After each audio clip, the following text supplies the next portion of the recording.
Di ba? But how do we touch other people by the presence of the Lord in our lives?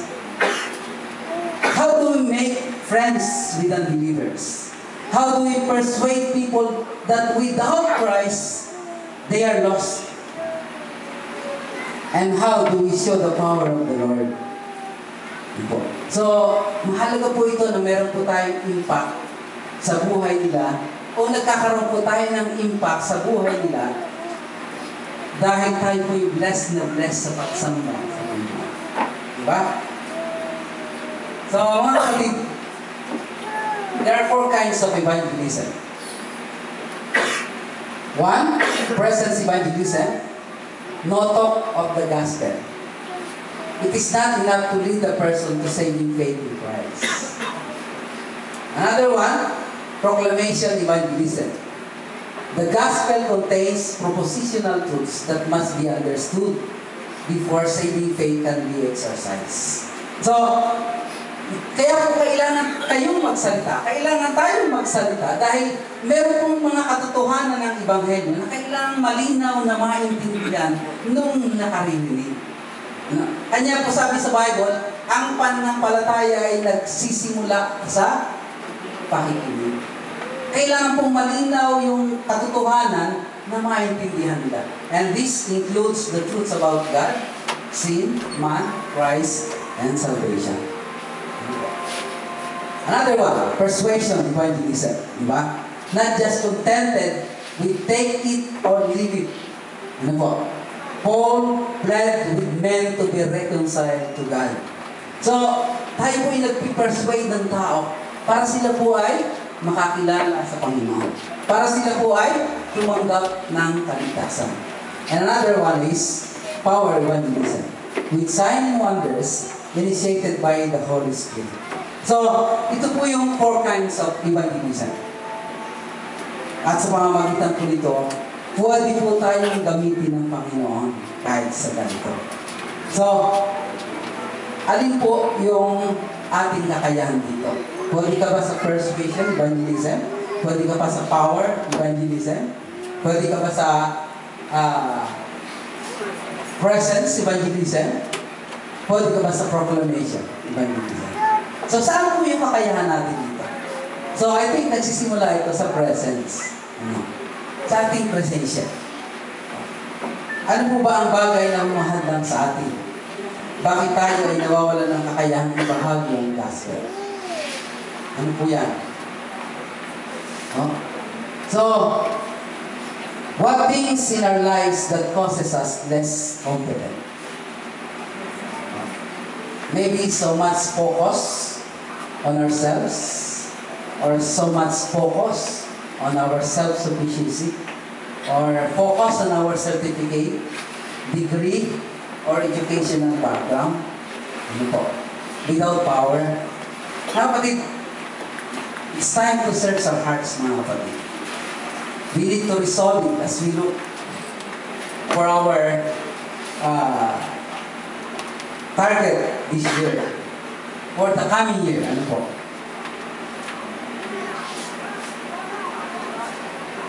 Kaya lang, pag nadoble tayo, sikip na, pastor. Good problem. Hindi lang problema pag nadoble tayo. No. Pero namang just ang laki-laki, pero luwag na luwag sila. No. Good problem daw mo yun. Good problem. Ako po'y matagal ng Kristiyano. At habang tumatagal ako bilang Kristiyano, ay lagi ko nakakasama ay mga Kristiyano lamang noon. Nawalan ako ng panahon makipagkaibigan sa mga unbeliever. I mean, nawawalan ako ng connection sa kanila. No? Kaya wala akong masyara ng gospel noon. Kasi lagi ko sama mga Kristiyano.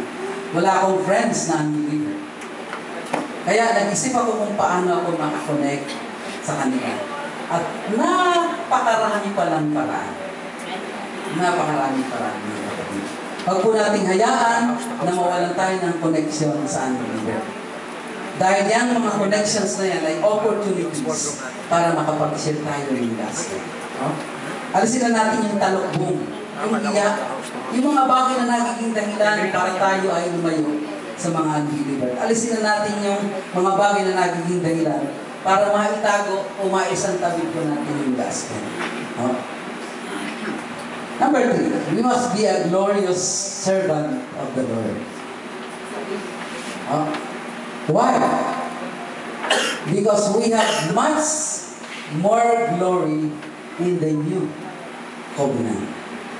We can only be a glorious servant of the Lord by manifesting the glory of the Lord in our lives. Verse 7 po. Verse 7, it talks about the glory of Moses and his ministry during the Old Testament. Ang background po nito, mga kapatid, noong si Moses ay nanggaling sa Mount Sinai, ang pangalawang beses po ay nagniningning ang kanyang mukha. May glory. Pagbaba pa lang niya doon sa bundok ng Sinai, nagniningning na yung kanyang mukha. Dala niya ang pangalawang stones of 10 commandments. At the same time, upang parusahan din ang mga gumagawa ng ribultong baka na nagdulot ng kamatayan sa maraming Israelites during that time. Ang sabi po dito, though this was a ministry of death, sabi po dyan, had glory but fading. Verse 8, tingnan po natin. It talks about the fading of Moses' glory. Ito. Bakit po nagsusuot si Moses ng talukbong? Kahit noong wala na siya sa Mount Sinai. So, dito po, it became a practice. Why? Because of fear of rejection. May glory, pero wala naman. May glory, pero wala naman.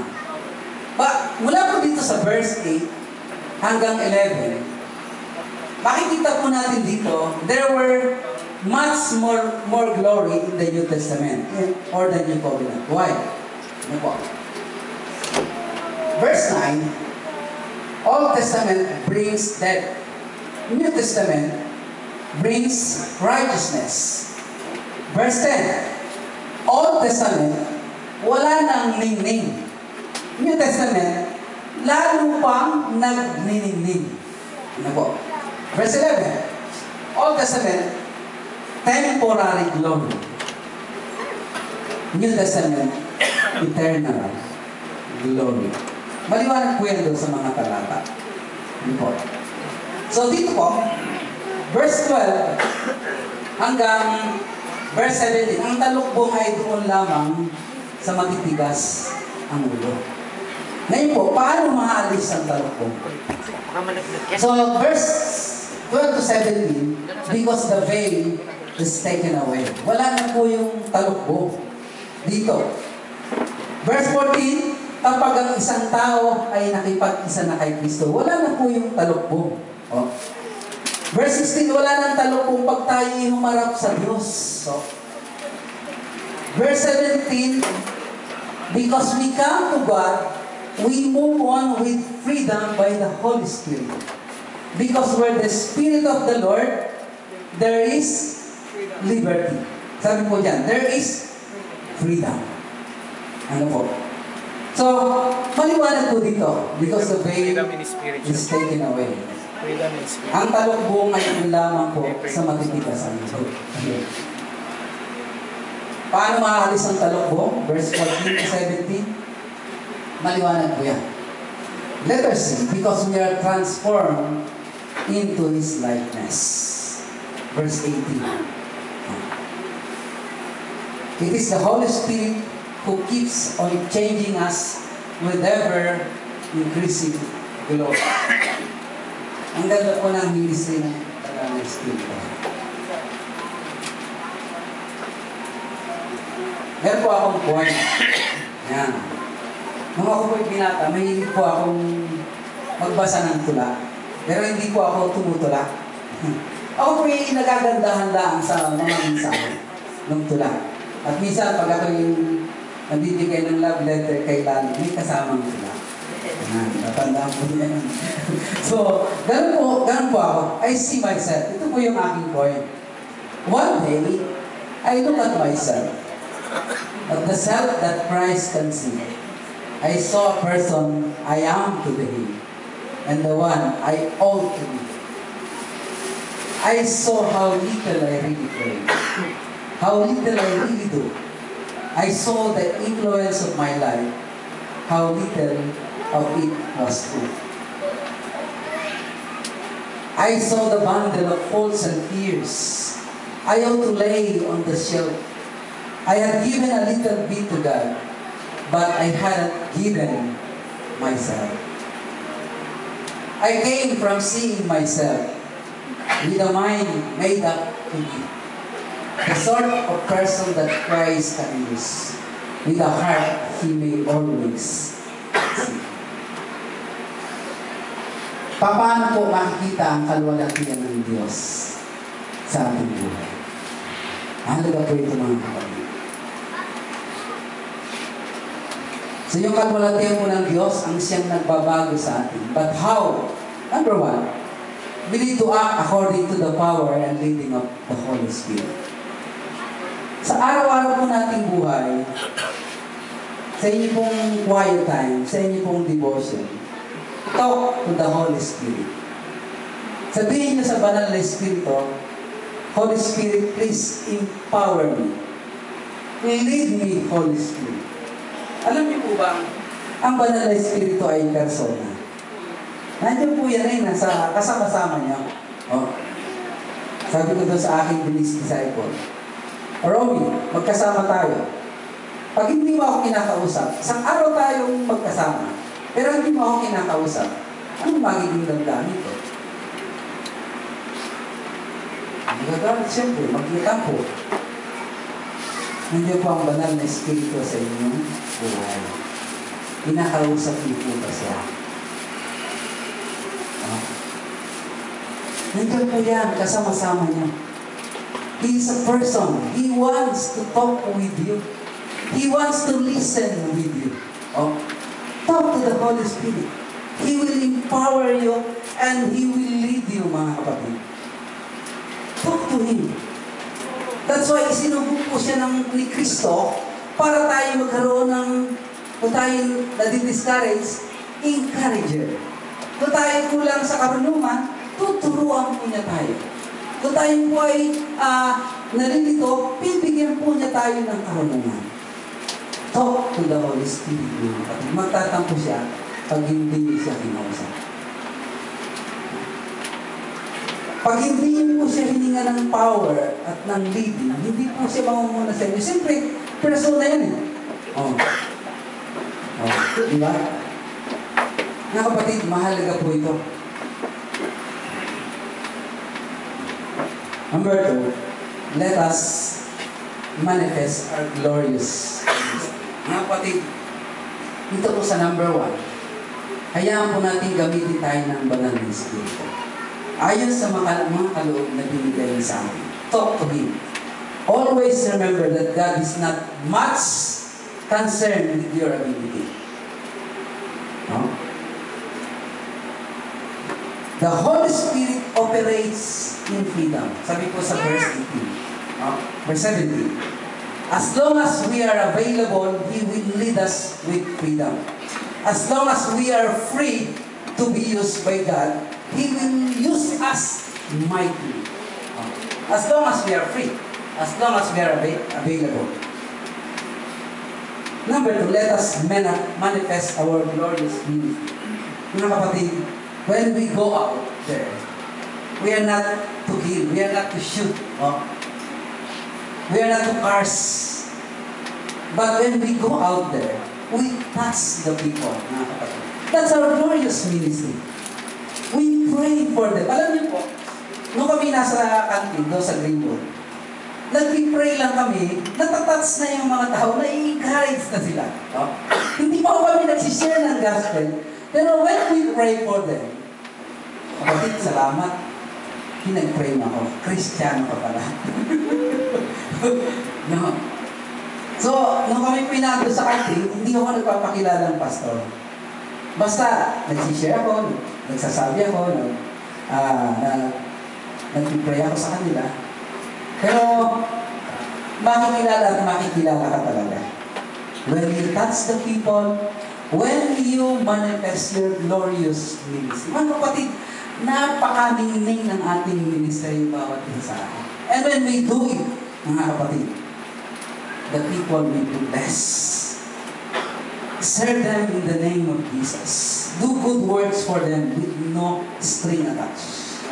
Serve our community within the name of Jesus. Bless your people, mga kapatid. Bless your neighbors, your friends, your co-workers. Pag-pray niyo po sila. That's our glorious ministry. Number 3, cultivate our transparency. Allow the Holy Spirit to transform our lives in His freedom. Have the burning desire to win the unbeliever and be transparent. Let us remove our veil. Alisin natin yung talukbong. Be transparent. Reveal who we are. And let us involve in the ministry of reconciliation. Mga kapatid, only freed from the past burdens, only freed people can we take advantage of the present.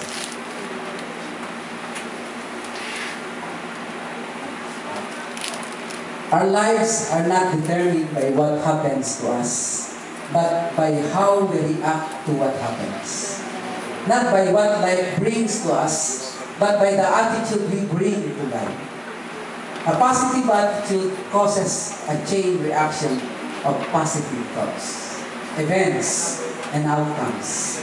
It is a catalyst, a spark that creates extraordinary result. Let's change to make a change. Alam niyo po, mga kapatid, matutuwa po kayo kung yung isang anak niyo, masira niya ng gospel at nagbago. Yung kaibigan niyo, masira niya ng gospel at nagbago. Hindi lang kasi mag-start siya sa pagbabago. Makikita mo siya someday kung ano yung gagawin ng Diyos sa kanya. Mga kapatid, pag umuulan po, maraming ibon ang sumisilong for shelter sa mga punong kahoy. The eagle is the only bird that in order to avoid the rain, he starts flying above the cloud. Para hindi siya madala ng ulan. Nandun po siya sa ibabaw ng ulan. Ganun po ang agila. Winners win by pushing their limits until their new limits become the normal. Nanalo po tayo. Pupus natin yung limits until the new limits become. Magiging norm na po, magiging normal na lang po sa atin. Kung tayo po'y natuto doon sa ating pong mga bagay na dapat ay mabago. At tunay po tutulungan tayo ng Panginoon. Mga kapatid, in closing, as a Christian soldier or warrior, we are expected to live with discernment. We must interpret the times, learn the best strategy, plan the steps to change our spiritual climate. Mga kapatid, by being involved in the mighty army of the Lord, by being competent to share the gospel, and as a servant, let us manifest the glory of the Lord in our lives. Tayo po'y manalangin. Aming masalamat po sa mga salita mo. Pinagkakita ko po namin at niliwalahati dahil sa ikaw po ang tunay na nagbabago sa amin. At salamat, Panginoon, dahil kami ay ibinilang mo sa inyong labanan as a warrior, as a mighty army of the Lord. Salamat din, Panginoon, na inalis mo ang talukbong sa amin. And now we are competent to share your gospel. Salamat din, Panginoon, na kami po ay merong maluwalhating ministeryo sa mundo ito. Dahil sa inyong ginawa, Panginoon. Pinubuhay ka namin ng dakila, O Diyos. Nawa po ay maging katulad kami rin ng agila, handang magbago, para kami ay lalo pang lumawig sa pagbabago. Pinubuhay ka namin at sinasamba, binabalik po sa inyo ang kalwalatian at kapurihan sa pangalan ng aming Panginoon Jesus. Amen.